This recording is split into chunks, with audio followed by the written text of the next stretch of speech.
Hello and welcome to the Mastermind, Body, and Spirit Show. I'm your host, Matt Belair. Today, we have two incredible guests for you. Our first guest, Drew Brophy, is an avid big wave surfer and a professional artist. He is best known for his surf and visionary art. Our second guest, Maria Brophy, is a 20-year art agent to Drew Brophy and author of several books, including the Amazon bestseller, Art, Money, and Success. Recently, they have experienced an incredible miracle of healing, and today they are here to share that experience on both sides of the spectrum. Welcome to the show, Drew and Maria Brophy. Thank you for having us. Yeah. So excited to see you guys. Drew, I'm so excited to see you guys healthy. I was saying before we started the show, I got to witness this through Facebook updates. It was horrible. It was miraculous. It was everything in between. And I only know the Facebook update, miles away detail. And as you guys have kind of gotten to the other side of this, you've been deciding to speak out and share the story, which I think is profound on many levels. So that's all I'll say. And I know that we have our introduction being together in Egypt and exploring the world, going there with the Resident Science Foundation, right? Because we're interested in, life and the universe and ancient mysteries and the truth and all of that kind of thing. So you guys are incredible people beyond this story. So it's great to fully connect, but I'd love for you guys to just share a little bit about yourselves. And then I guess we'll dive right in and see where it takes us. Sounds good. Well, I think I'd like to preface it by saying we absolutely experienced an insane miracle last year. And I'm just going to give a little cliff notes and then we can kind of fill it in. But the summary of it is in November of 2022, we were driving across country. 21, sorry. November of 2021, we were driving across country, driving through Pagosa Springs, Colorado, one of our favorite places on earth, and Drew started feeling sick. It ended up being COVID. He tested positive for COVID about a week later. We came home. He got sicker and sicker. I also contracted it. We both got very sick. He ended up in the hospital. And that was when the nightmare began. And the summary of it is he was in the hospital for 112 days. He was in a coma for 28 days. He was on a ventilator for 70 days. When he woke up from his coma, he was paralyzed from head to toe. He had lost over 100 pounds. And the entire first 12 weeks he was in the hospital, he was seconds away from death all day, every day.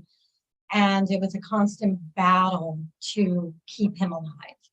So the miracle is, of course, March 8th in 2022, he came home in a wheelchair and alive, came home on oxygen.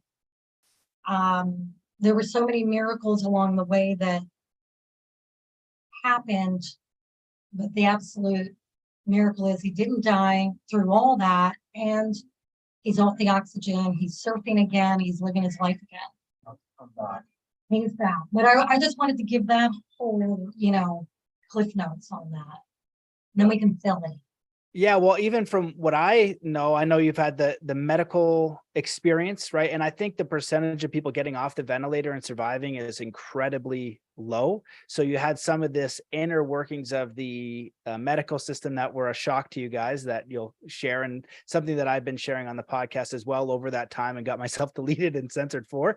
But, I remember that story I was telling you at the beginning. I'm pretty sure I brought it up a few times, being like, this is going on, like, this needs to be addressed. And then you've got the other side with Drew basically having, I don't even know if you can call it a near-death experience, because it's like you were in that realm, it sounds like, for a while. You didn't just get like a brush. It's like you got a vacation and you were staying there and really got this profound experience that sounds challenging, but also you took back some very inspirational insights from it. So where do you think we should kind of begin this story? I think, just COVID in general, I mean, the whole couple of years of being locked down is where this started. I mean, just like all the other people out there, I mean, we were desperately trying to save our business, trying to, take care of our families and our friends. And the whole process was exhausting, as a man and as a, provider for the family. I was desperately trying to do all these things. I was trying to catch as many people as I could. And it was coming to the end of it in the fall of 2021. And I finally succeeded, together with Maria. We saved the business. We survived the lockdowns. We saved our families and our friends any way we could. But I was like totally depleted. Like I did it at my own expense. And then when I was finally done, I was like looking forward to, starting over and being done with all this. And I accepted the fact that, probably everybody was going to catch COVID and, probably have a mild reaction to it like most people did.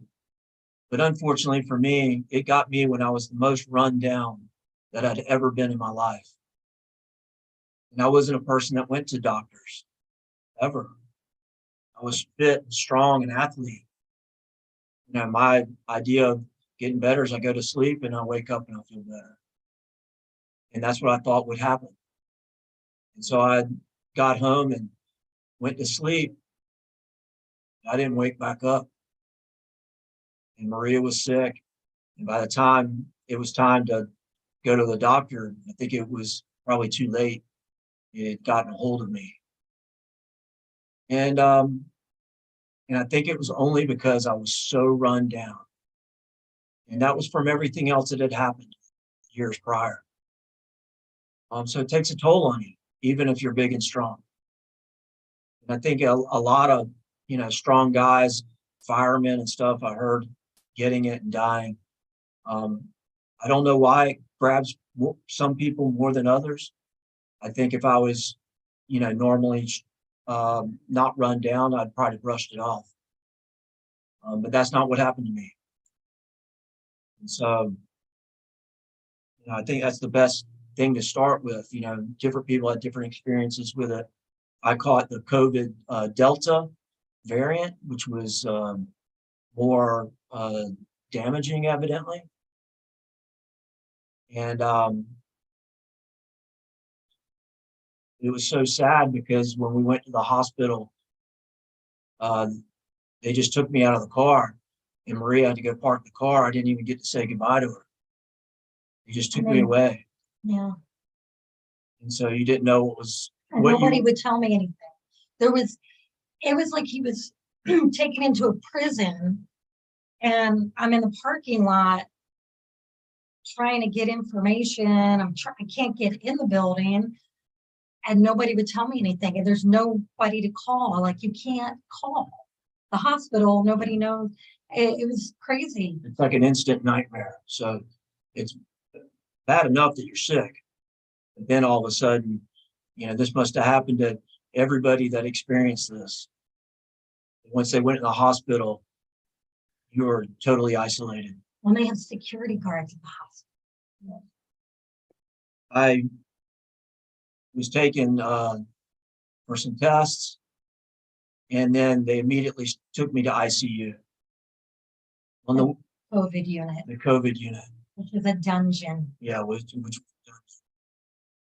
on the way to the COVID unit, the ICU, I overheard two people looking at the results of my test, and they didn't. Yeah, my CT scan, and they were talking about that. Oh my gosh, this is the worst lungs we've ever seen. And I heard the guy said this guy probably would make it, not knowing that I could hear. My hearing's super good. I could hear everything. And I was like, oh man, they're talking about me. So I knew it was pretty bad right off the bat, but I was determined to fight. Yeah, that's where it all began. So a few days after he was in the hospital, I was frantically looking for ways to save him. Like I am a person that always study natural health. I know, you know, and I knew that ivermectin helped people. They refused to give him ivermectin. They wouldn't give him the monoclonal antibodies. And so then I got a lead from a friend of a friend who told me that her brother was dying in the hospital, and she somehow fought for high dose vitamin C. And so I grabbed onto that. I was like, okay, I'm going to fight for high dose vitamin C. Even though I didn't really know that much about it, other than I had heard years prior that it cured cancer, but that was all I knew. So I just fought for that, and they did give it to him for 3 days. They told me that it was going to continue for 7, but they stopped at 3 and didn't tell me. But in those 3 days, he started improving and getting better. Yeah, they wanted to put me on the ventilator, but I said no. And then during that time, the one doctor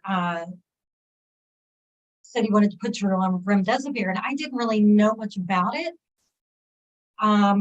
But I had a friend texting me saying, whatever you do, don't let them give him remdesivir. And so I texted him. This was when he was still, you know, able to text me back and forth. And I said, say no to remdesivir. But the doctor kept hounding me about remdesivir. And I didn't know enough about it to make a case against it.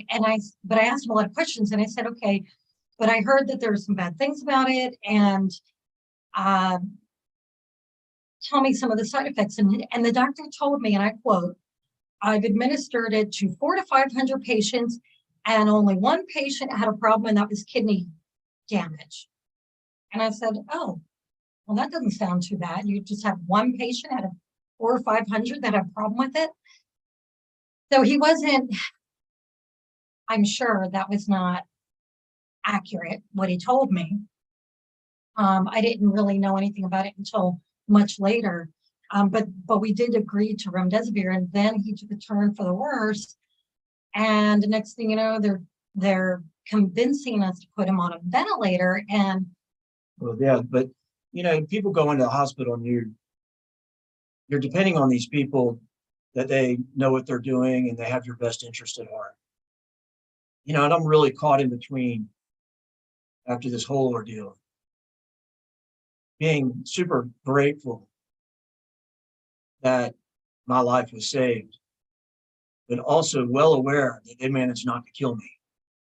So it's a double-edged sword. I'm super grateful and pretty angry that, like, wow, you know, I wouldn't say I'm angry. I would say I'm enlightened to the fact that, like, holy smokes, this thing has some problems. I basically started recovering from COVID. The Remdesivir definitely gave me a setback. But like I said, I was a strong guy. So I continued to fight. And I started feeling a little better, and I started taking deep breaths. I was like, wow, I think I might be getting better, and I'm hopefully be going home soon. And nobody told me that my lungs, that COVID pneumonia, makes your lungs really, yeah, like they said it was like wet paper. Nobody told me not to take deep breaths. Nobody told me anything. Doctors barely talked to me. So I was sitting up in my bed breathing. And I thought I was feeling great. All of a sudden, all the nurses ran in, panicked. Turned out the big deep breaths tore some holes in my right lung. Right lung collapsed.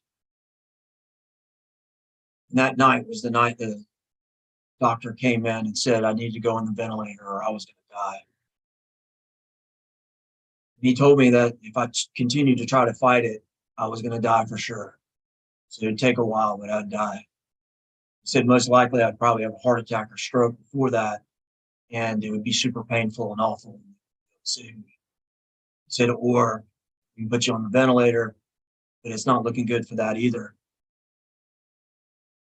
And, I was kind of like, oh, wow, this is getting real. And the doctor's telling you you're going to die. You're like, oh, man. Meanwhile, I hadn't seen her at all.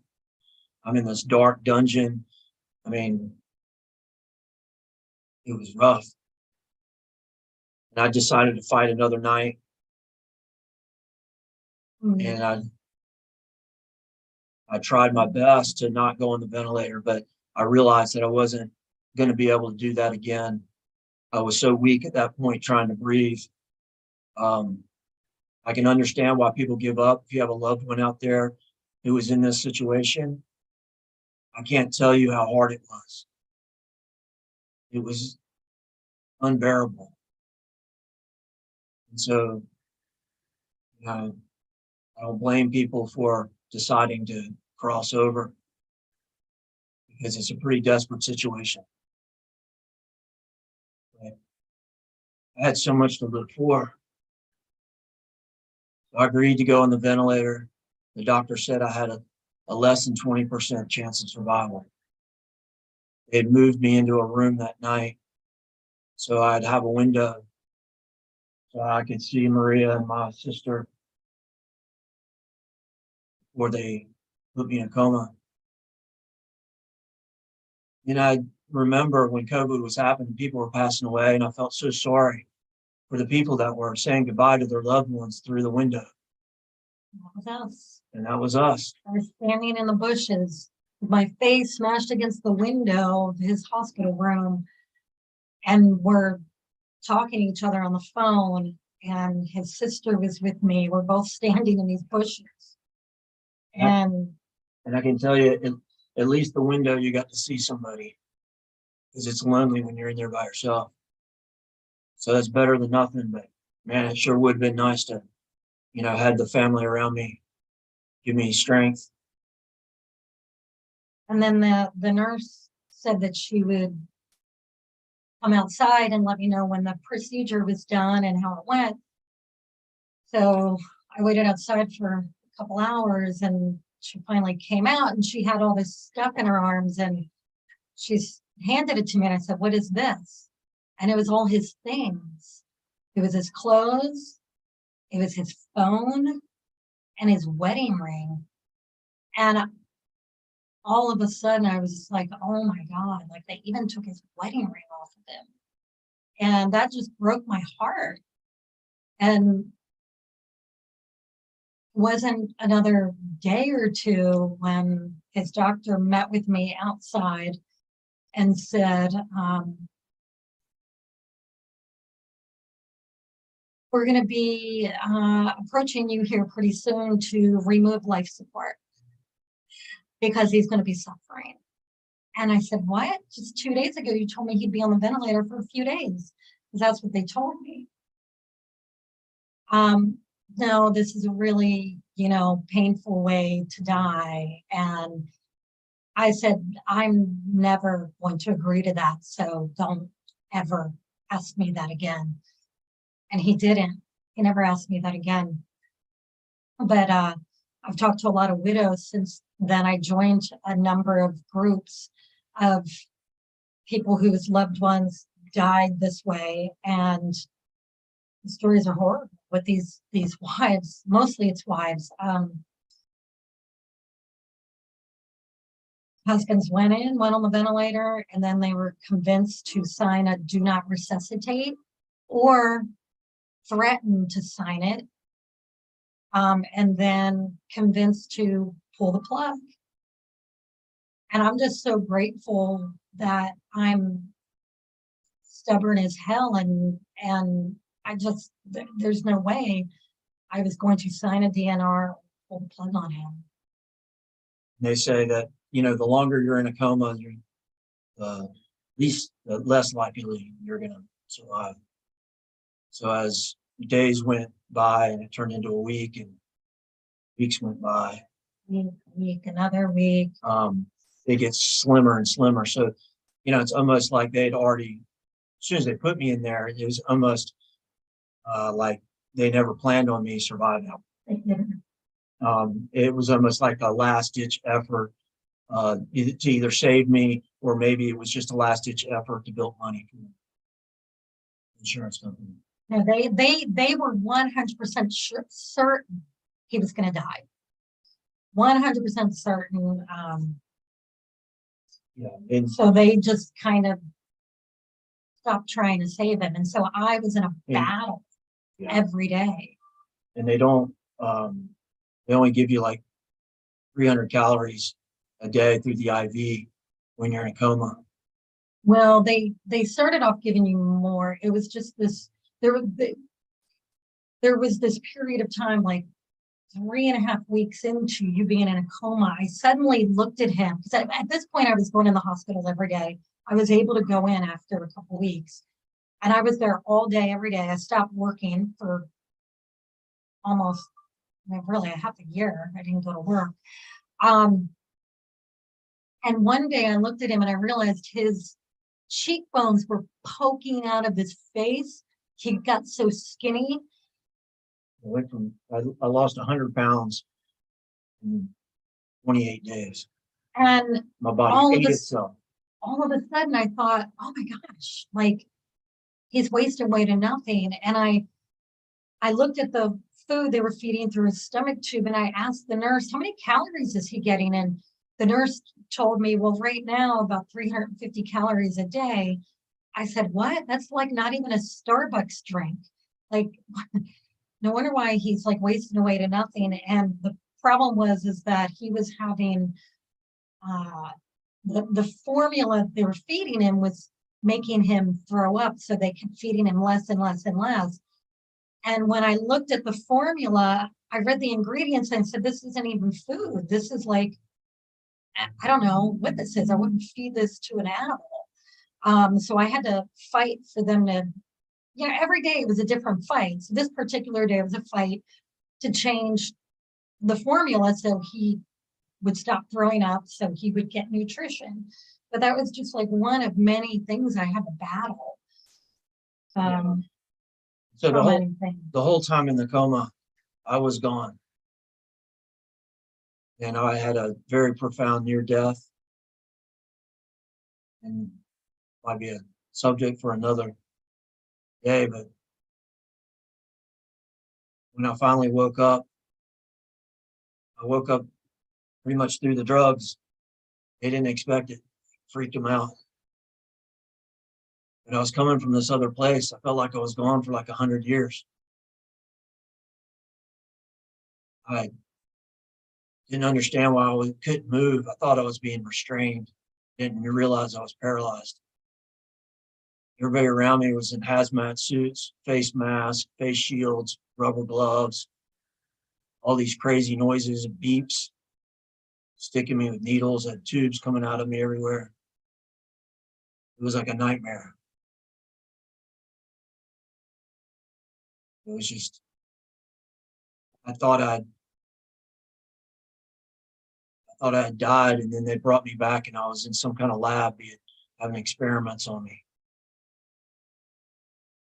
It was the craziest thing. It wasn't until I finally saw Maria that I realized, oh my gosh, I'm back. I'm back in this place. Nothing made sense. Couldn't move, couldn't talk, couldn't tell anybody what I had experienced. He kept like doing this because all he could move was his hands. And he wanted a pen, so I would put a pen in his hand and I'd hold a piece of paper, but he couldn't. All he could do was like slide it across paper.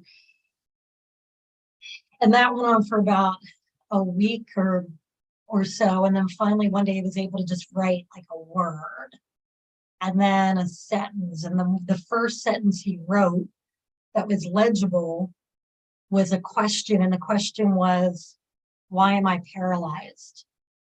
So they don't tell you, when they put you in the ventilator, all the drugs that they're going to give you and what those drugs are going to do to you. It's drugs like fentanyl, propofol, Versed, pentobarbital. These things, they destroy your body. Major cocktail of a massive cocktail of drugs that the body this cocktail of drugs was never designed to be given to someone more than a few days.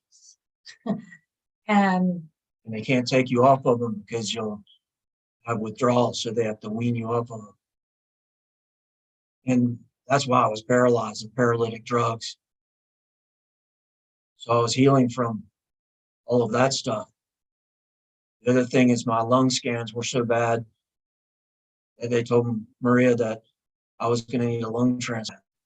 yeah, so a few weeks into him being on the ventilator and them realizing, okay, she's not giving up on him. The doctor said his only chance is a lung transplant. And I said, oh my God. So of course I'm going to do anything to save my husband. And if that means getting him a lung transplant, because I mean, I only know what I'm being told, right? So the doctor applies to 8 different hospitals to get Drew a lung transplant. And he warned me that, you know, a lot of the hospitals would say no because he's too old. He's only 50 years old, but he's too old, apparently, because so many people were getting lung transplants at the time. But what it came down to, so one day, so we applied to all these hospitals. I'm running around trying to get a hospital to accept him. And then the doctor says to me one day, when I'm in the hospital with Drew in the hospital room, the doctor said, look, I think I almost have him in this hospital in LA. I think they're going to accept him, but question for you. Drew's not a COVID denier, is he? I said, I don't know no. Like, what's that got to do with him getting accepted by this hospital? Well, they want to make sure they're not bringing someone in there that's a COVID denier. What he said to me. I gotta be denying COVID. I have COVID. And then,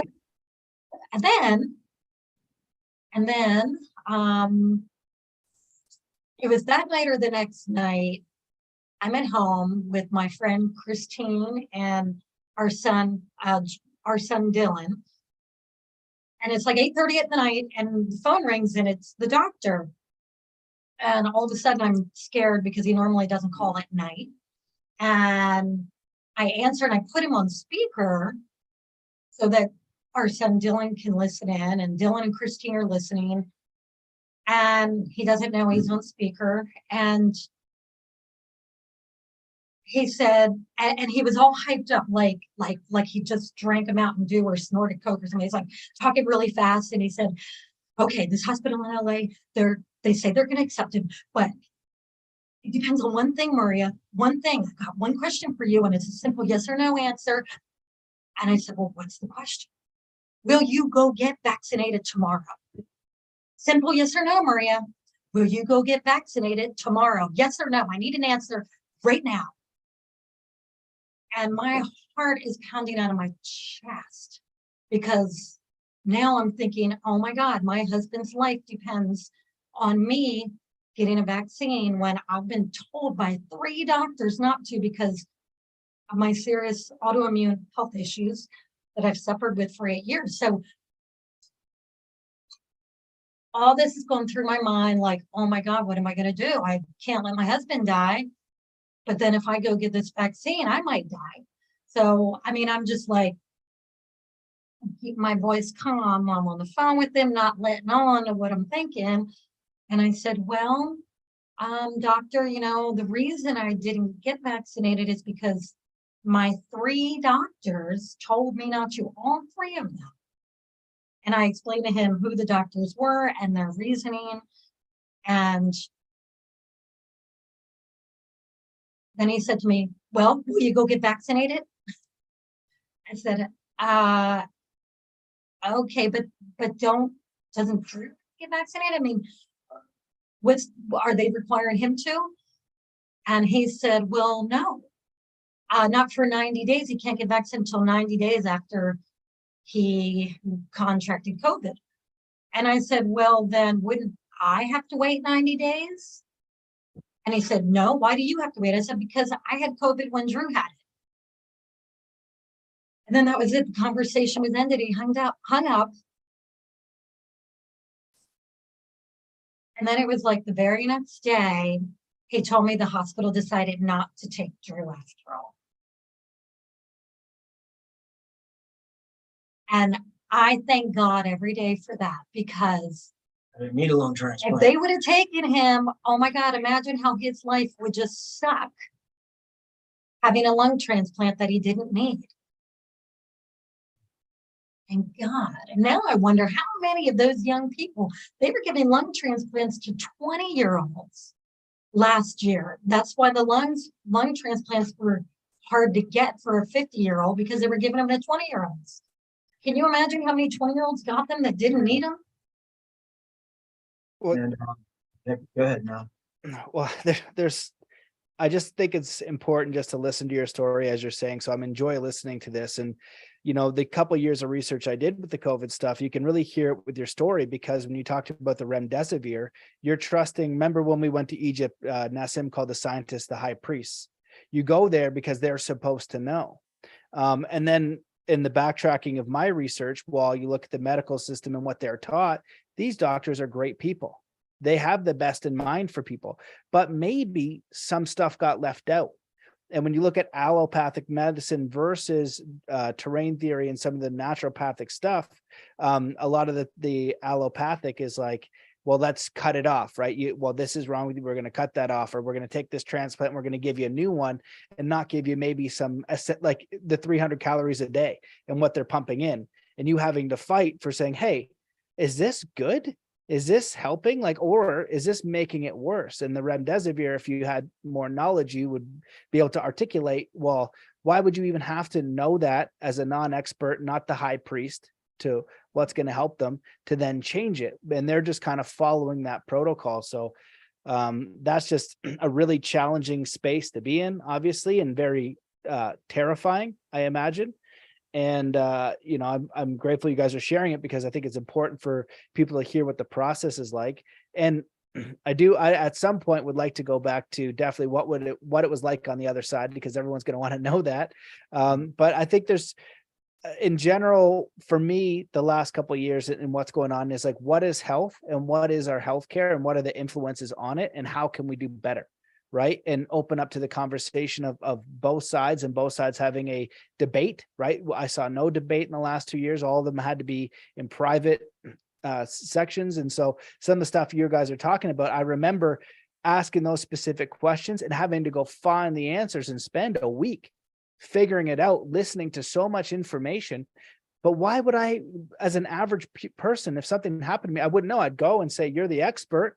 You know, go tell me. I don't have 2 weeks to go. You're supposed to know this, right? So the fact that you'd have to kind of argue and figure it out and then change things is just, that's something in itself. So I'll let you guys continue, and then at some point go back to the other side, because is this all going to be worth it? Are we going to be okay? Because what the hell?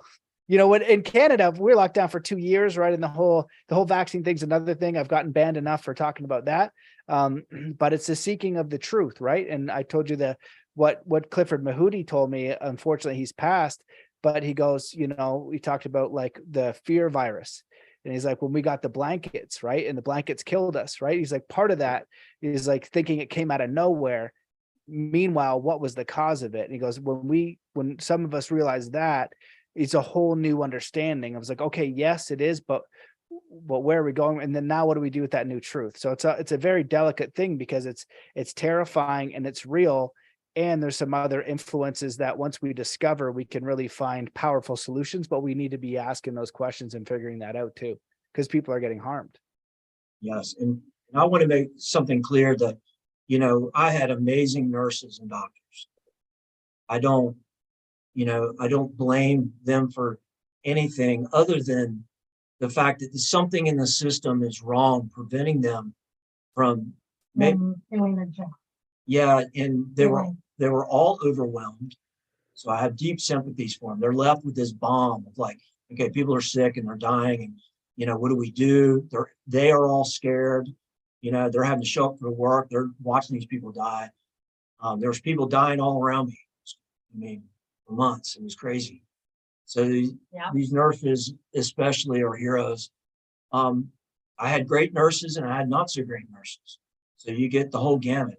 They were short-staffed.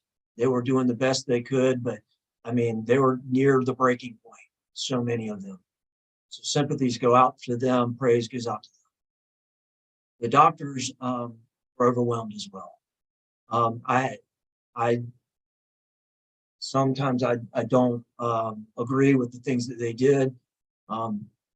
Maria had to fight for the high doses of vitamin C, and then she fought for an experimental drug, ventilator, which possibly saved my life.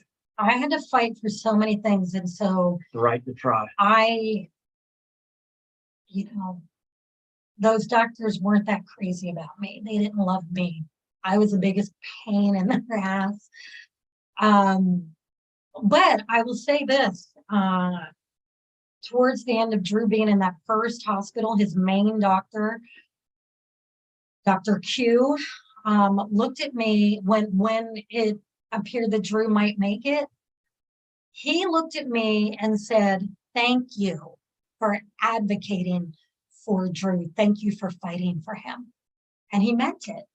But I think that we had a few things that saved us.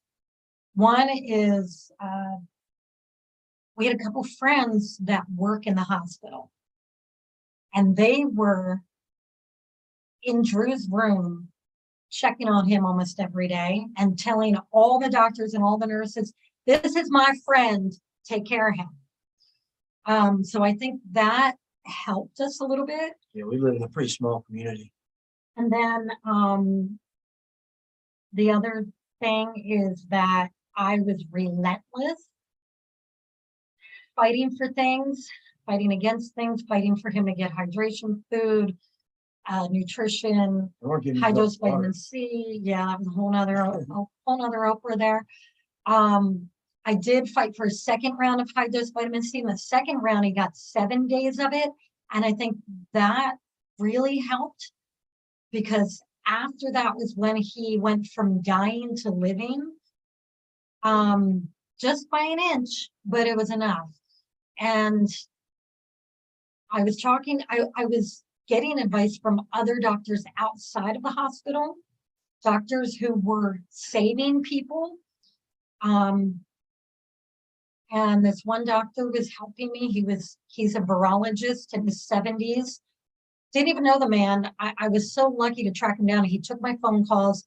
He gave me advice. And one of the advice that he gave me was to apply for Drew to get this experimental drug that heals the cells in your lungs. It's called a ventilator, and it's in second phase trials.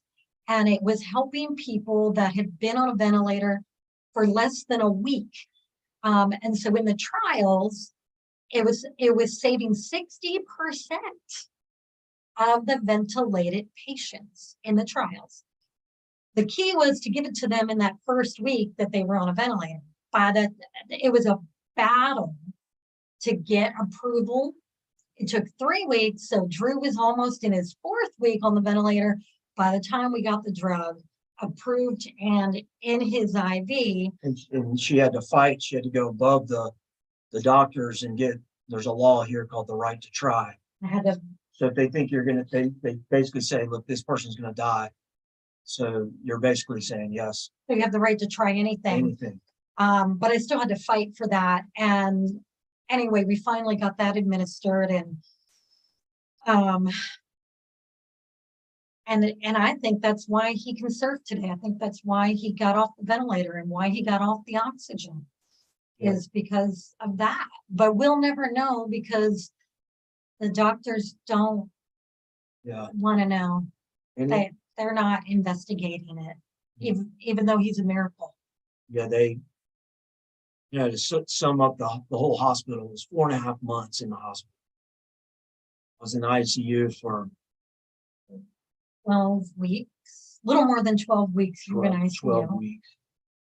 And what happens to people that recover from COVID? Your lungs get destroyed, and you get fibrosis of the lungs, COVID pneumonia. Some people do get. Or is it from the ventilator? Yeah, it could be from the ventilator. I don't know. But I don't think there's many people that were in a coma as long as me, or on a ventilator as long as me.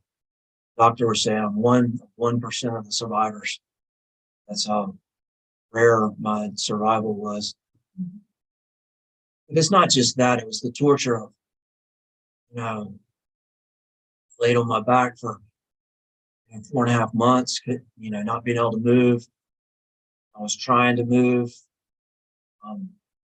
Drugs were still being administered. Call it ICU psychosis. There's people screaming, crying, yelling, dying.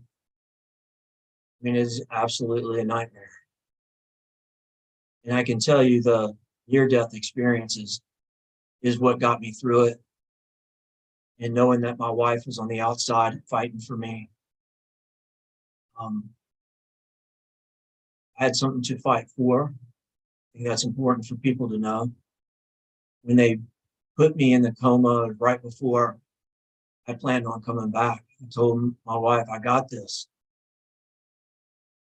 I mean, I was afraid of where I was going, but wasn't afraid. I was ready to fight. I want people to know that that's the way you got to enter things. You got to be that person today, not when the thing goes wrong. There's no time to become that person. You're either that person or not. Lucky for me, I was already there. And so create a life worth living.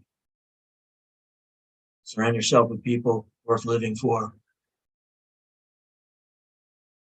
That whole experience in the hospital, I mean, I fought to breathe. They told me I was never going to get off that ventilator. I'd be on it for the rest of my life. Nobody comes off the ventilator after this long. Yeah. They said I was going to go to a nursing home and live out my life on the ventilator. I might not ever walk again. And when they said that, I was scared that they might be right. And then I just thought, nope. It's not going to happen. Yeah. Not going to happen. This. And just the amount of strength and faith, and man, I just learned how to have so much faith through this whole thing. And, lucky for me, I've lived a life where, I've tried to help people my whole life. It came back to me. Friends, family, community, clients, fans. I could literally feel that energy being sent to me. And I used it to get better. It's all mind. I want people to know that it's all mind. Your body will follow you wherever your mind goes. So you can't afford to feel sorry for yourself. You can't take those dark paths. You only can have one thought, that's I'm getting better. Feel better than I did yesterday. It's not happening fast enough, but you just got to grind it out. I was lucky. I had a couple nurses that really thought that I would get better. And the nurses or the doctor said I wouldn't. They tried some things and started to wean me off the oxygen. They titrated that oxygen down slowly. My lungs didn't work. After months, I got to the point where they wanted to see if I could breathe on a different kind of machine. And I tried it. And you got to understand my diaphragm was paralyzed. So you can't breathe, so you use these other muscles. So you're jerking to try to breathe. It looks awful. It feels awful. It felt like I was drowning for 4 months. It was crazy. What are you going to do? You just got to keep going. And I got on this other machine called the airflow. I breathe on it for an hour, 2 hours, and put me back on the ventilator. This whole time I have a tube in my neck. It's got a dog collar wrapped tightly around your neck. It feels like you're suffocating. Tube's going down. It's pushing air into your lungs, but it doesn't move up and down. just inflates. The whole time you're on the ventilator, your heart doesn't realize you're breathing. It thinks you're suffocating, so it races. So they give you drugs to try to slow your heart down. It's in fight or flight. They tell you have anxiety, but I'm like, it's not me. My heart's freaking out. I couldn't talk, so I couldn't tell anybody. It was just crazy. It doesn't feel like you're breathing. None of these doctors or nurses have ever been on a ventilator. They don't know what it's like. That's why people give up. It's so bad. That's why they give you paralytic drugs, so that you can't fight back and you're out, because it's so gnarly. But I beat that ventilator. I had to breathe off of it for 3 days straight. I begged him to put me back on it. A respiratory therapist says, I'm not going to do that. You're going to get off this thing. He sat there all night, held my hand. I thought I was going to die for sure. I didn't. Next thing I know, I breathed off of it for 3 days, and I beat that damn ventilator. The doctor said I was not going to get off of it. And I had to beat the next machine, airflow.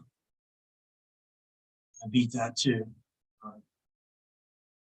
And I was left with just oxygen.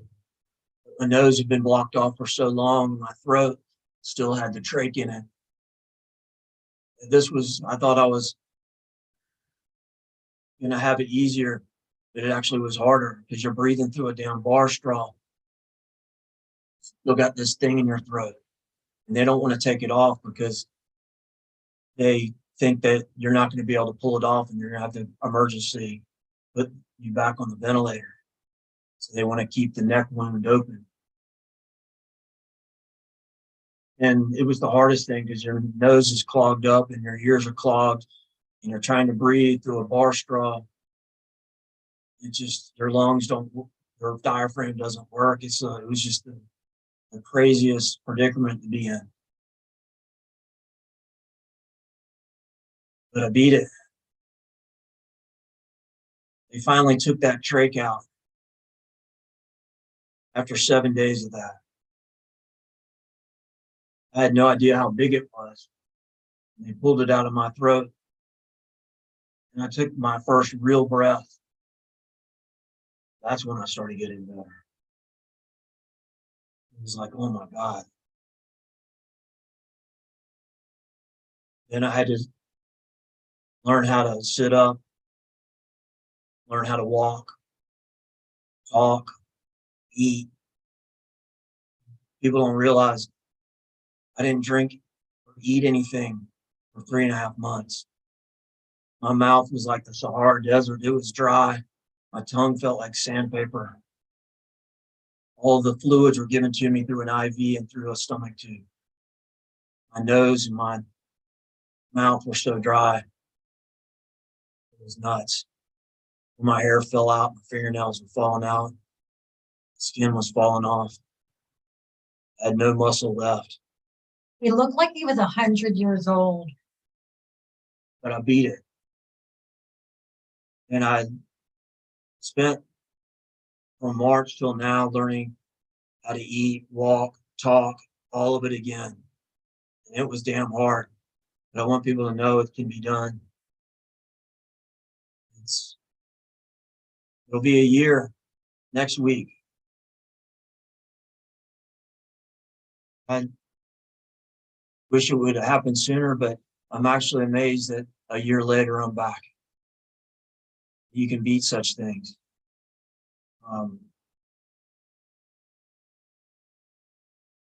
Now that time has passed, and things are coming out, they're admitting now that it was accidentally leaked, or who knows if it was deliberately leaked. I thought that all along. I used to talk about that. People would say I was crazy. I was just like, man, this wasn't an accident. This didn't happen naturally. I don't know why people aren't more upset. I don't know why. I haven't been told. I You don't got to know. be told to be upset to be upset. I don't know why it attacks some people more than others. I had no pre-existing conditions. I was super fit, super healthy.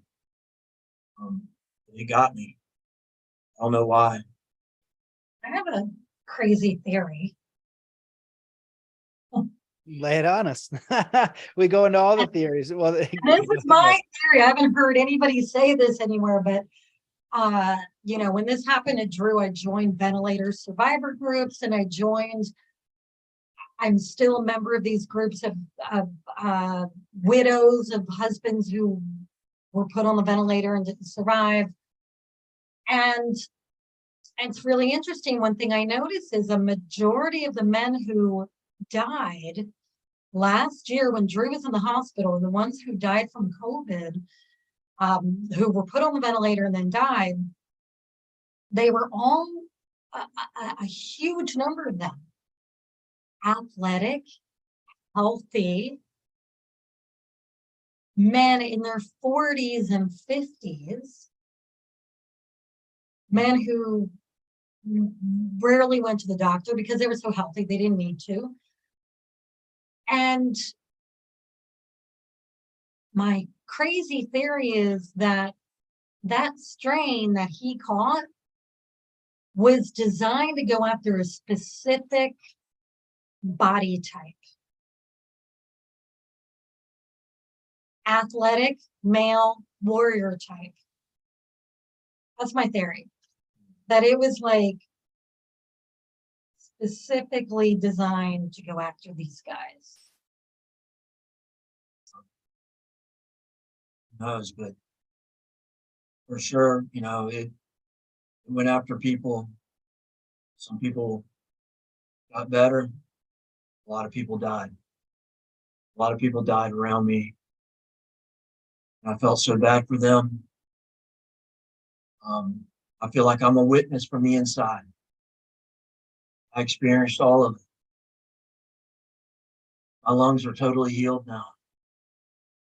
My doctors don't know why. Nor do they even ask. They don't even seem to be interested that the miraculous recovery that we have experienced. They don't seem to be enthralled by it or anything. They're just like, oh, well, guess you got lucky. Zero interest. They actually were doing a study on him. And then they canceled the study. And I asked his pulmonologist, why in the world would they cancel the study? He said, it's all anecdotal evidence. Oh, you don't want anybody to know about the high dose vitamin C or the avid. I get it. I knew that was going to happen. Yeah, and in this story, and I appreciate you guys sharing everything you did from your perspective, because it's so important to get the first hand experience. It's lining up with the podcast that I did when I was trying to figure out what is going on here, what's happening. You know, when you look at the modern medical system and the influence of pharmaceuticals or drugs that are manufactured from companies, those are the ones that kind of get recommended. And there's this image of, you know, a doctor, and he's like, if doctors were NASCAR, they should wear their sponsors like NASCAR and have all these different things. Well, what I started to learn, it really gets passed down, and it's a funnel system. And some amazing doctors that I interviewed along the way, some of them, you'd lose your license if you'd recommend a certain thing, because there's a, you know, if it heals them, then there's no money or profit. Well, the best thing to do is have a product that you have to buy over and over and over again. So there's no money in healthy people. And so again, the challenge is with the good people in these systems, but there are a lot of stories of people that I've had on similar to yours. One guy, I forget his name, but he wrote a book called From Doctor to Patient. And he was a traditional medical doctor, and he came on my podcast just before COVID, and he talked about his experience getting cancer. And he went to get help, and the guy recommended chemo, and he wasn't really ready for chemo. He didn't want to go that route. And he talked to someone else and he found out that that doctor got a financial kickback. And then his brain kind of lit up to, oh, well, is this the best thing for me, or does he want the financial kickback? Well, when he began to analyze all that he did in school versus trying to get himself healthy, what he realized that it wasn't in his own education as a proper medical doctor. And he came in the group that I was a part of since COVID with the terrain theory about getting the body what it needs to build itself up. So things like vitamin C and other things that were proven to help repair the body versus the things that you're putting in your body that are making it worse. And so what is it doing? And not one thing is going to be a perfect solution for everybody. But when we study them and we keep moving forward, we realize some things are more effective and they're harmful, just like our diets, right? Some things are more beneficial. And if you want to get healthy, maybe it's about removing all the crap that you're eating and all the poisons you're putting in your body and being helpful. And then the other thing that you guys are kind of sharing is this death sentence. Dr. Joe Dispenza talks about it. He goes, the doctor's death sentence, you're going to have so long to live.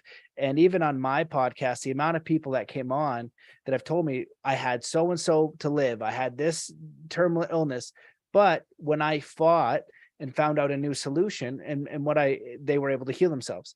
And Maria is talking about fighting from the outside, doing her due diligence, figuring out what's going to save you. And she's fighting and having to advocate, getting those things. And it does sound like, from my research and from what you're sharing, it is those things that help tip you to the other side, because that's what the body needs.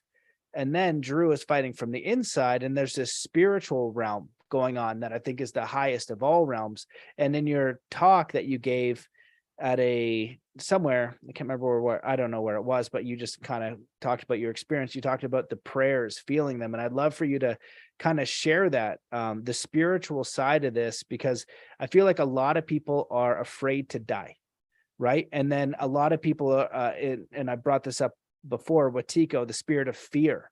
And that's what this whole thing is, this uncertainty and this cloudiness is what creates fear. And I think being very afraid of your neighbor rather than having your neighbor be, your best advocate, someone you can depend on, someone you can trust, is a very divisive world we're in.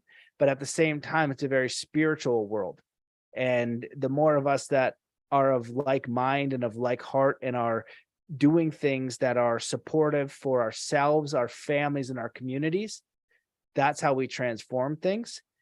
And you experience that directly. So I'd be curious to hear what it was like on the other side. Do you know if there's life after death? What was that like? And when people talk about the power of prayer, do you believe that that's a real thing that has power? And have your spiritual beliefs changed in any way from going through that? And I'd love for Maria to ask too, because I feel like you've got the physical experience of it, and then you've got the almost metaphysical of bobbing between the two worlds. Yeah. I'll be forever changed.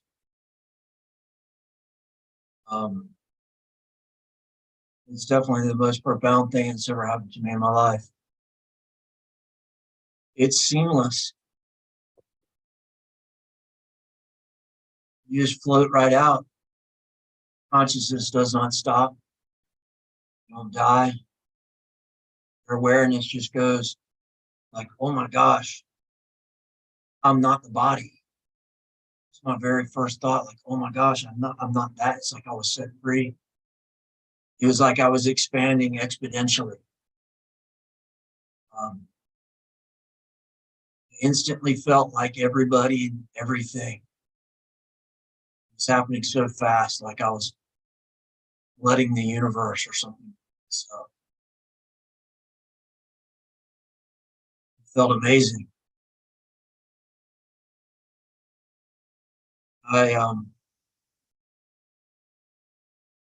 instantly felt compassion for everyone. I was them.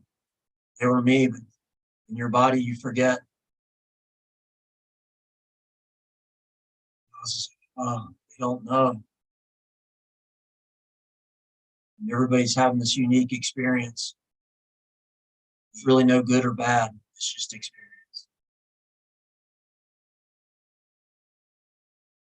As I floated away, I started to forget about this world.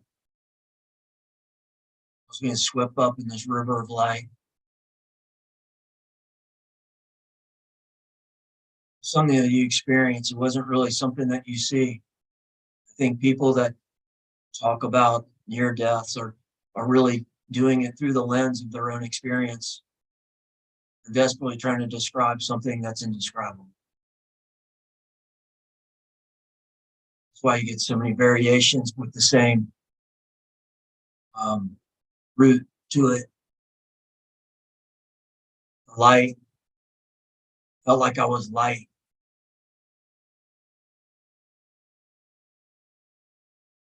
Felt immense. Seemed like I was surrounded by other lights. I think those were all the hopes and prayers of people. The energy being given to me. At one point I felt embraced by light. It felt like I was a child being held by my father. It felt so amazing, so peaceful. There's nothing to worry about. There never was. There's nothing to fear.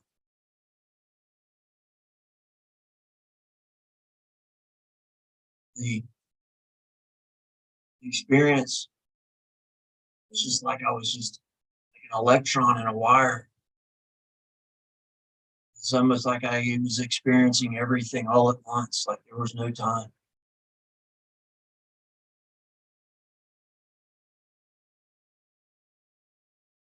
At some point, it seemed like a bigger light encompassed everything and shoot everything away.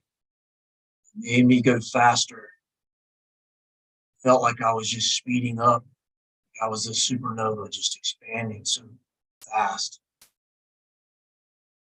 I had the thought recently that that was my higher self, the warrior in me. I got to feel how powerful I really was. That I had to go back. The thought was, there's no time to start over. I have to go back to that broken body. Take care of Maria and Dylan. Felt ashamed because I'd forgotten about them in that place. It's like I forgot an appointment. I was like, oh no, yeah, they're waiting for me. Holy smokes. I didn't know how to get back there. Didn't know where there was. I was confused. It's almost like I broke out of that river of light. It was all still, and I just was floating down like a feather.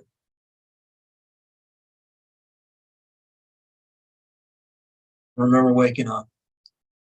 I remember that last second going into my body felt like I was being squeezed into a jar, a trash compactor or something.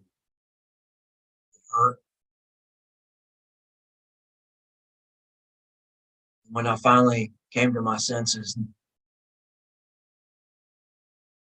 oh no, not this again. This couldn't talk and I couldn't move. Nothing made sense. But I knew who I really was.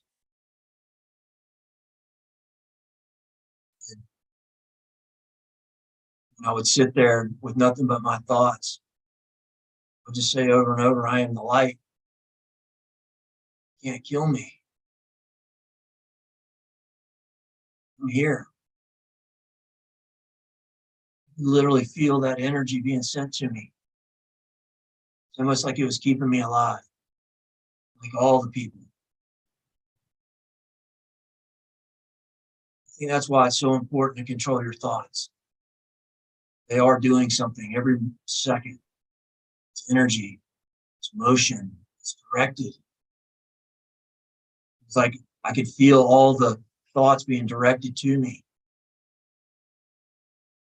Maybe that's why I survived. I had so many people praying for me. I really don't know. I mean, it seems impossible that I survived. I almost don't know how I did it. It was so awful. It was brutal. But like, I got through it. Maybe it was the people. Sure as hell wasn't what the hospital was doing to me. I survived despite what happened to me. I do attribute it to near death and the connection to everyone. And I know people are fascinated by this near death. I struggled with it. Couldn't tell anybody for months. And there's a video of me when they finally put a little ball or something in my trach where I could make voice sounds. I struggled to tell her the first thing I was light. I said, everything was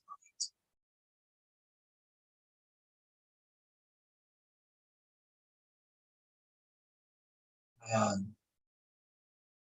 realized that drugs that they were giving me could have caused some of this stuff. It didn't seem like that. It seemed like I was gone forever. Consciously realizing, like almost like I was a reverse astronaut.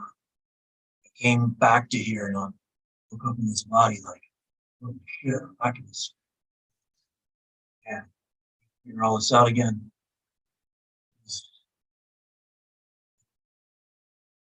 It was the craziest thing ever. I've only spoke about it a few times. The first time I spoke about it was down in Costa Rica, impromptu. Kind of didn't know what to say. But, it was real. I'm forever changed from it.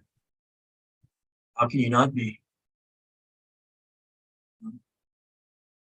And when you did recover from this, did I hear in your video you guys decided to go down to Costa Rica to do ayahuasca? Is that what you did? We did a plant medicine journey. It wasn't ayahuasca, it was something else. Because I'd be curious. The reason why I'm asking is I'm just wondering if that realm, well, what it was, because ayahuasca, I've been in that realm and it is unspeakable. It's unknowable. And I've been to the place that is unknowable.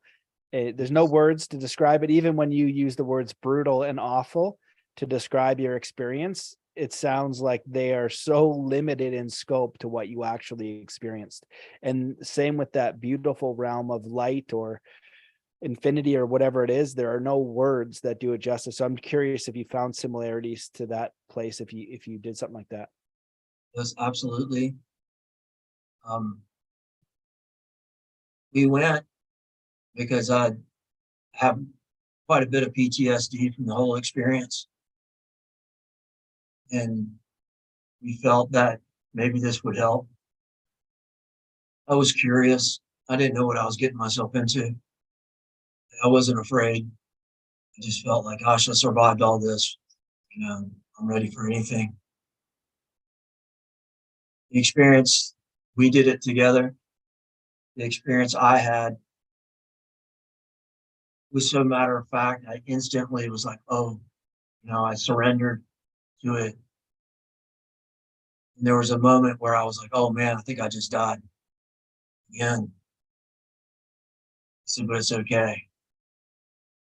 And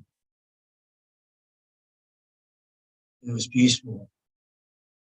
It was very similar to the near death in the sense that you let go of this body and this physical world, and you realize there's just so much more.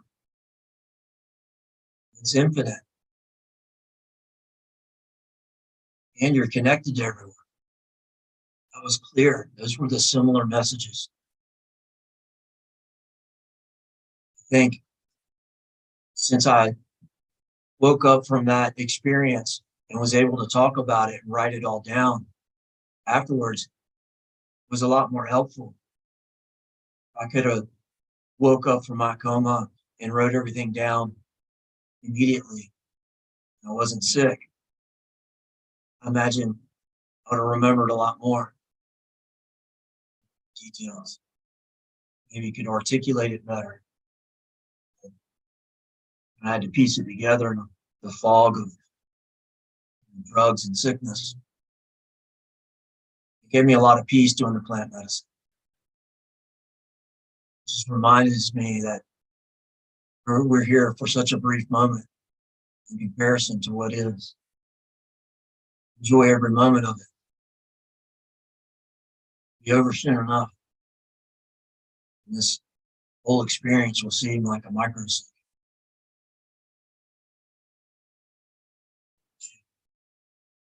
What about me? Well, since this whole experience, it's amazing how I'm not afraid of dying either. The only thing I'm afraid of about dying is leaving all the banking a mess, because I do all the bookkeeping, all the banking. I don't even know where the money is. I keep saying I need to, like, make a roadmap of like where all our money investments and like this and that is. That's the only thing.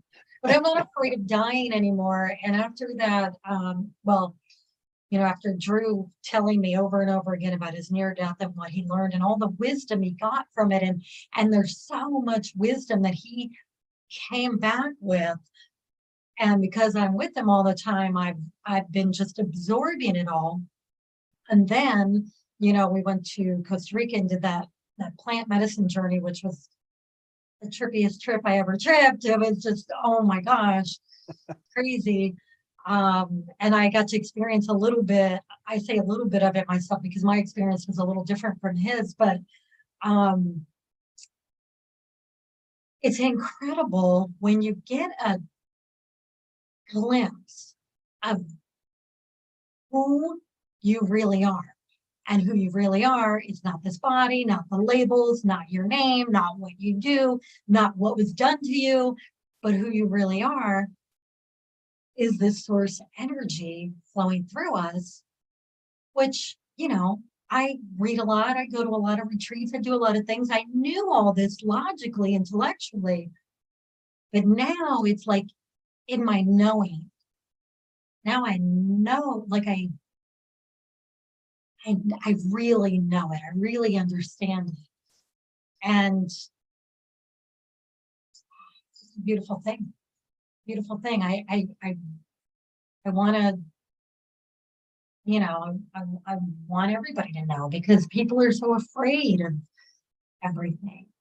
I understand now what all the great teachers are trying to tell you in their own way. Jesus.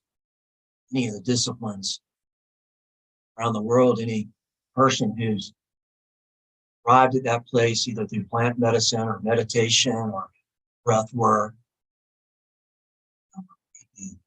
drumming, chanting, be some other blissful experience, that you're not the body, you're the energy that flows through it. And it's endless. It never stops. And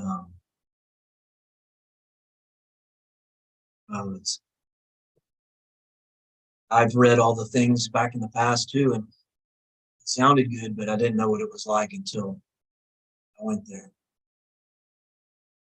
And I hope that people, if they hear what I have said about it, it'll give them hope that it's there. It's always there. It'll be waiting for you when you're ready. You have to be ready. Not everybody's ready. I think that's what's happening in the world. There's so many people disconnected. They don't realize they're only hurting themselves. And it's almost like this greed and narcissism and all this stuff, lying. It's like a disease. It's like a bad vibration that's taken over individuals. And they think that's what's real. It just isn't. You feel sorry for them now. You see them. And I was slipping away in the coma. Don't think about money. Don't think about stuff. The only thing you think about is people that you love. When you get to the other side, realize that you're a part of them. Never lose them. You have somebody that's passed, they're with you always. It feels so amazing. I wish everybody could feel that way just for a brief moment. It's given me so much joy that I wouldn't take back the horrible experience because so much good came out of it. I don't know why it happened to me. I don't even care. I'm just thankful. I'm thankful I was strong enough to come back and be myself again, so I can tell people they're ready to hear it.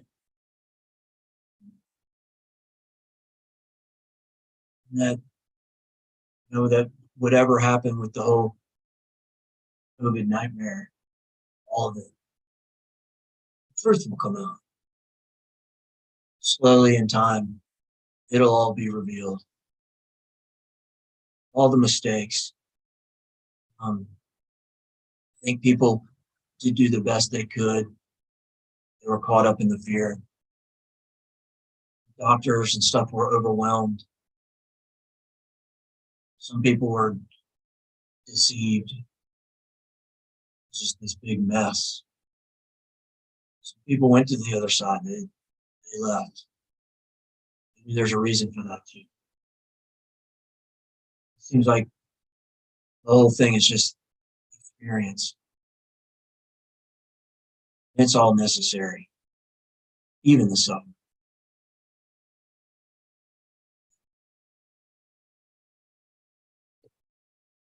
Well, that's really powerful. My question that comes to my mind is, this idea of suffering. Do you think that this is potentially what would be referred to as the Great Awakening? In a lot of spiritual texts, they talk about the veil, right? This disconnection with the other side, this lack of knowing.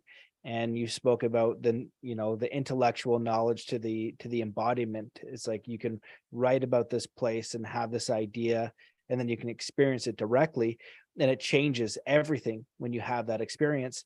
And the suffering, I believe as well, comes from the disconnection from this understanding of where you come from and who you are. And I've been contemplating this lately, and I'd be curious if it's your sense, but do you believe that we were created when you go to the light, like we are part of all creation, that we are part of creation? And for me, that's been nice. It's like this, like you saw, the father energy. When I've done plant medicine and when I've also had meditative experiences, it was like my mother's love times 100 billion. It was unfathomable. Like it was always okay. There was nothing to fear at all. And in the Bible and other texts, it says, I have not given you the spirit of fear. And in the world of suffering, it comes from deception. And I also believe that there are forces on this planet that use that deceptive force, and they can also use a lot of tricks. And that came to my understanding because I didn't know why we had war and starvation. And so the way that I've been able to pick through the lies and deception, we're learning how that happened, because it didn't make any sense. One stupid example is McDonald's, when I was a kid, would say they have 100% real beef. Well, no, they don't. I knew they didn't. Oh, because you can call the company that. I can lie right here. I know I'm thinking I'm getting 100% real beef. So you look at this at a macro scale, it does exist and it does cause harm, but it causes deception. And then you have good people doing the best they can while under a ruse. And that's where real conflicts can happen between families and between loved ones and between all these different things. But holding, like you said at one point, was the compassion for another. And that's what we need to keep.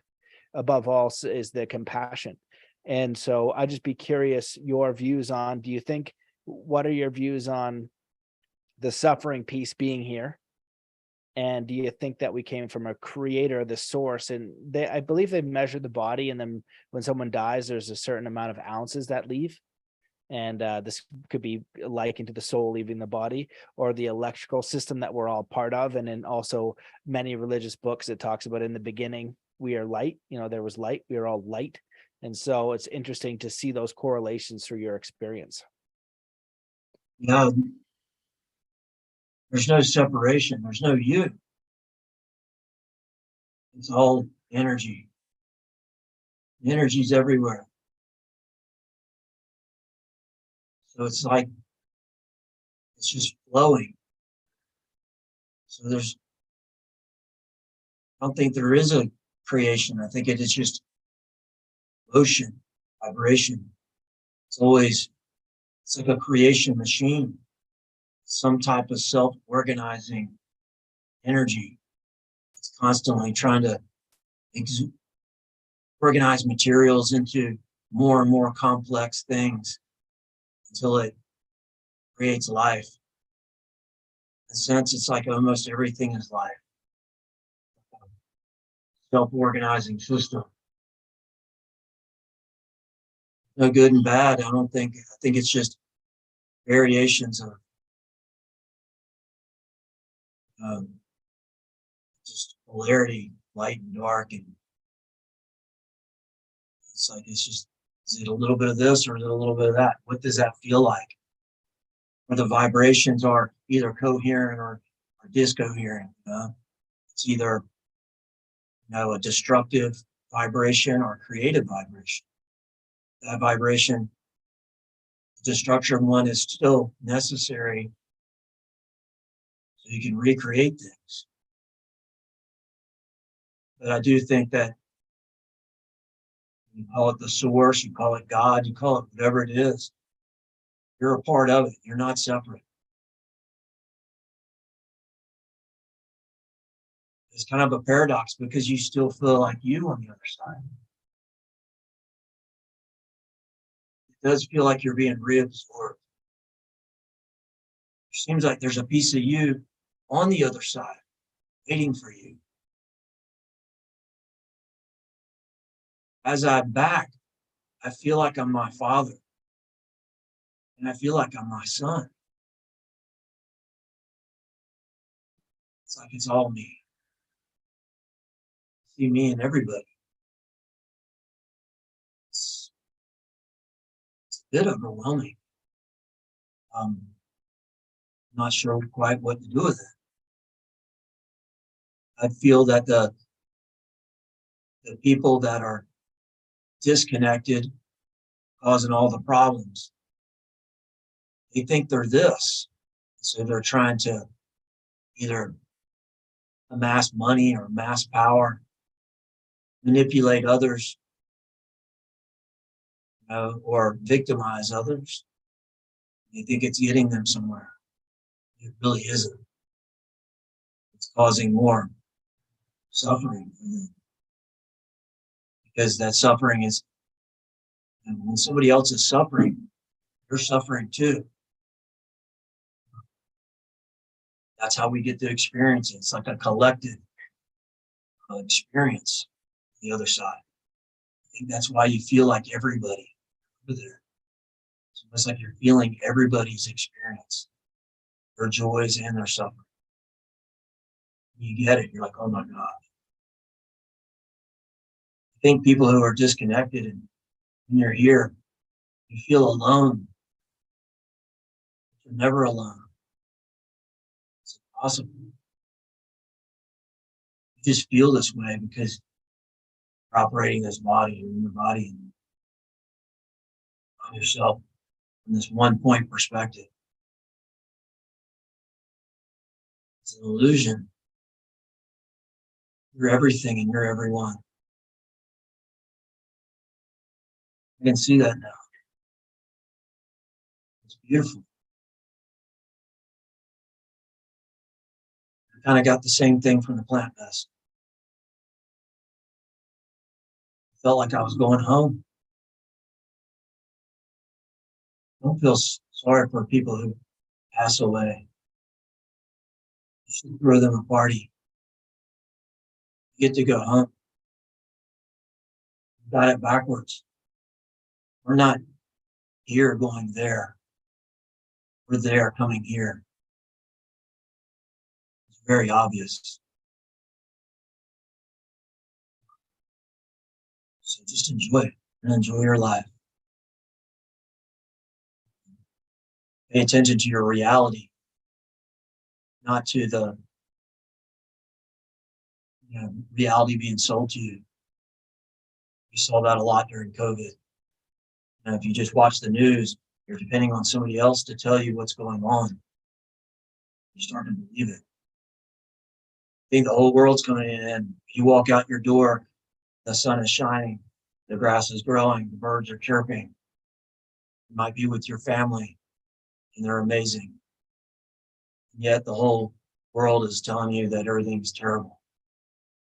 Reality is good.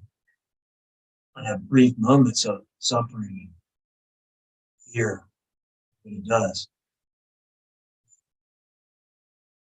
You don't have to live your life that way. You can choose to do something else. So you got to control your thoughts, control the media you put into your mind. The other thing is when you come back from this experience, they can lie to you anymore. It's crazy. Just see things for the way they are. I'm not even upset about it anymore. This person fighting so hard for this control or this whatever it is that they're doing. You just look like a lost person to me now. I just want to help them. That was a reoccurring thing that kept coming to me, and I'm here to help. So they sent me back. I'm glad they did. Glad I sent myself back. Made me come back.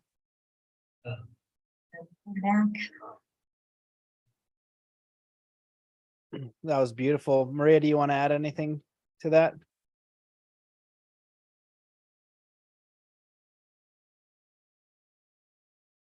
You write a book about it, right? I actually am writing a book about the whole story and the whole COVID hospital ventilator near death story. But to what he just said, yeah, I'm grateful for a second chance to have you, and I'm grateful for the wisdom that he brought back from the dead, because I've absorbed all of it, and it's really made my life better, and it's made me see things more clearer and with more love and compassion, really. Because it's a challenge being loving and compassionate at times. The scenarios when you really need it are the hardest ones. People are being really difficult and everything, and all the bullshit. I want people to know that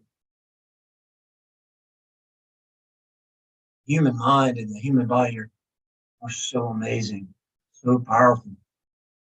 And your mind, you can do so many amazing things with it. You forget, you're just kind of on autopilot. Most people are on autopilot, just going through life. Use your mind. Live life with intention. Be aware of things that you're saying, what your mind's thinking about. Try to direct it. Try to gain control over it. Don't let it control you. Don't let other people control your mind. Fill it with thoughts that either doesn't need may not be true. You know, and your body follows the mind. This machine is absolutely amazing. I didn't know what it was like to be weak. And it took everything from me. The first time in my life, I was totally dependent and weak. And it gave me so much respect for people who are dealing with stuff. I had no idea. When I came home, I couldn't even lift a cup of coffee. I couldn't chew food. I wanted to eat, but I couldn't chew it. It was too hard. I couldn't swallow it either. I had to practice to learn to breathe again. I mean, all these things you take for granted. So everything's been taken from you. You forget. Something as simple as a glass of water. Yeah. Bath. We can get him in the bathtub. I didn't think it, I wasn't clean for 3.5 months. Finally was able to get into a shower. First time I saw my destroyed body. The glass of water was the most miraculous thing. My mouth was so dry. And I finally got to drink water once they took that drink out. It was like heaven. And we forget, like, every little thing, every little experience that we have in this world, simple as a glass of water or a smell of something that smells good, all these like tiny things that go on in everyday life that you don't think about at all. After everything's been taken from you, you're experiencing again for the first time, like the most amazing thing ever. People think about that for a minute. And so everything they eat, smell, and feel, it's all experience. It's what it all is. Enjoy it. Take care of this body. It's so amazing. I'll never take it for granted again. I want to be better than I was. Be stronger. I want to surf big waves again. I want to hike mountains again. I want to ride that new snowboard. I want to do it all. I'm going to run out of time before it's all said and done. When I'm done, somebody's going to say that's a life well lived. That's what we should all strive for.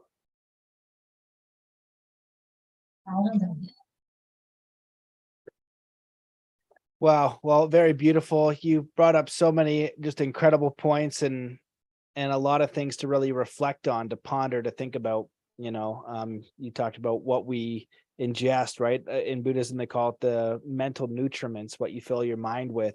And we look outside and there's the sun and then there's the birds.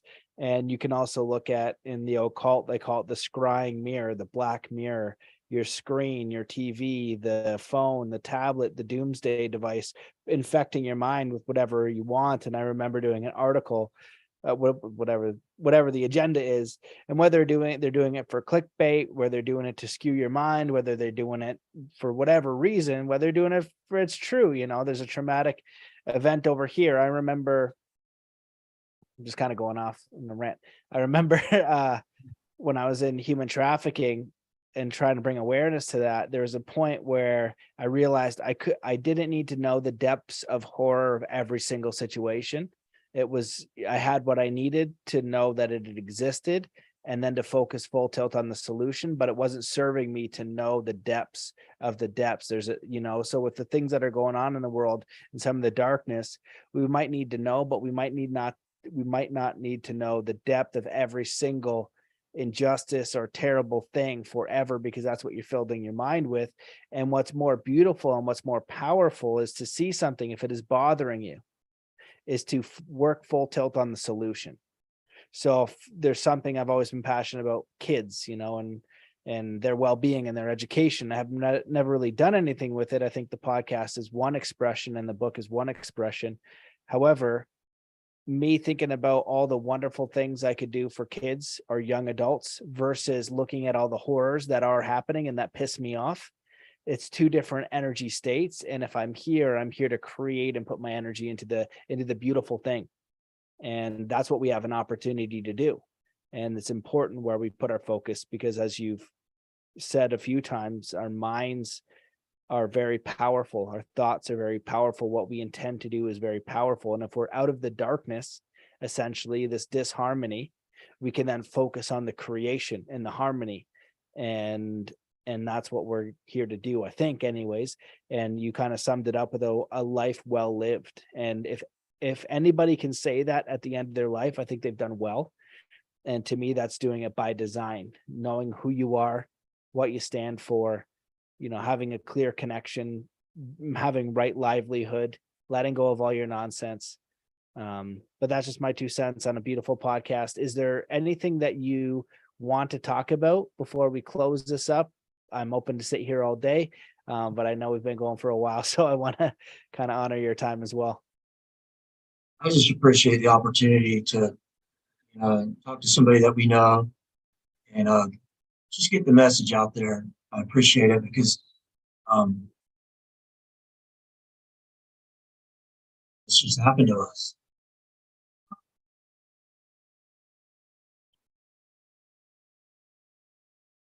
I don't even know what to say about it, man. Just putting it out there. People can take it what it is. We're just very grateful to everyone. We're going to do our best to have a life well lived, try to be a positive on the world. Spread the light. Yeah, spread the light. Try to help people awaken, the world's split in two. Trying to bring people over to the side that's going to fill their soul with joy. You can't help and save everybody. They have to be ready. So I think it's a good lesson for all of us. If you're out there and you're feeling it, you're responding to it, you're probably ready. If you're out there saying, these people probably not ready. I think more people are searching for answers because it doesn't feel right. Once you get to this place where we've found ourselves through adversity, I'm not worried about anything anymore. It all looks beautiful. It all is it's like a gift. For all the flaws out in the world, being this life is a total gift. Make the most of it. Be thankful. I want to say. Thank you. Well, thank you both for this beautiful podcast and for sharing your story. I'm so glad to see you on the other side, because I did see some of those pictures of you in the hospital and my heart sank. I was like, oh, because I remember we had great conversations in Egypt, and I'm a snowboarder, you're a surfer and artist, so I was like, this guy's cool. So to see you go through that was definitely challenging, and to see Maria fight was really inspiring and beautiful. And just to see you back with your kids, I think that was the one that really hit home with me. So I'm so grateful that you're okay, that you got to the other side. It must be for a reason, whether it's to share this story or to continue your work or to grow or whatever the case is. I'm sure it's going to unfold as you move along, but you're definitely here for a reason. So thank you both for coming on the show. If people want to follow your work, or maybe you're going to do some stuff, or they just want to be connected, where should they go? Go to Drew Brophy on Instagram. And I'm also on Instagram, Maria Brophy. It's just our names. And then if you're going to check out Drew's art, drewbrophyart.com is a place to find his awesome art. Yeah. This is just what's that? So we're just a small family business, and we do a lot of, tell people it's my job to make things look cool. A lot of surfboards, skateboards, stuff in the music industry. So we've had a good life. We have a little art gallery in San Clemente, which is a little beach town in Southern California. Yeah. And Drew and I have worked together for over 20 years in this business. I was gonna say this is an elaborate publicity stunt because Drew's art's terrible, but it's no, his art is amazing. If you're watching the podcast, check it out. But he's been doing art a long time, and it is absolutely phenomenal. And you just got LibTech to do a board, which I'm stoked because I snowboard. So surfing, I'll probably crash and die, but yeah, the snowboard looks amazing. So your art is incredible, and you're also a teacher. I remember you talking about that. So inspiring a lot of people through art, I think, is important, because what I learned through sport, I carry with me in life, and I believe people can learn that through art and music, and maybe that's some of the thing too. I know you teach some art as well. So I just wish you guys all the best in whatever you endeavor, and I'm here to support however I can. And just thanks for coming on the show and sharing your story. Thank you for all the work you do, Matt, to get the info out there. And hopefully the times will change soon where you won't have your work deleted off the internet. You guys are going to get me deleted again. You said COVID like 1,000 times. I just got back on here. I'll just get ejected again. I try to stay out of things, and then I'm like, I can't help it. And then I just get ejected. So, if I'm going to get ejected, I'm going to be glad to be in the seat with both of you. As I've gotten ejected, I'm with people that I like and I care about and have massive integrity. So I'm okay with it, but yeah, we'll make it. Well, fingers crossed that it won't disappear. Yeah, we back it up now. I got like 40 backups. It'll be out there somewhere. Just, we'll have to find it. But thank you guys so much. I appreciate you both. Thank you so very much. I appreciate it. All right. Thanks for watching, guys. Take care. Bye.